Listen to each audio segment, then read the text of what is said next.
Hai geng, kali ni aku dapat jam Garmin tau. Garmin Forerunner 55. Brother ni cakap kat aku dia nak tukar bateri. Mula-mula dia tanya aku boleh tak tolong tukar bateri. Jam apa? Jam Garmin.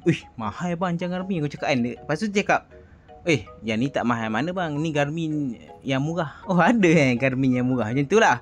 Lepas tu nak dijadikan cerita, aku ni tak berani sangat kalau nak buat jam tau sebenarnya. Sebab dia punya seal tu kemas. Sebab jam ni kan boleh jenis mandi kolam, mandi laut, mandi air perigi, semua boleh. Tapi bila aku tukar bateri jam ni, ada satu benda, aku try sentuh. Biasanya smartwatch kan kita boleh sentuh kan, nak select ke kiri ke kanan kita boleh pilih tau. Tapi jam ni bila aku sentuh tak boleh sentuh.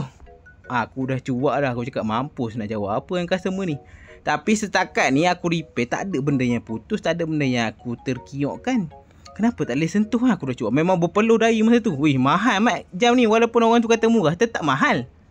Jadi aku tanya owner, bang, jam ni tak boleh sentuh skrin dia. Lepas tu dia kata, bang, Garmin ni tak boleh sentuh. Lah, aku pun punyalah aku mengelupu. Aku duk heran, step apa yang aku tersilap? Kenapa tak boleh sentuh?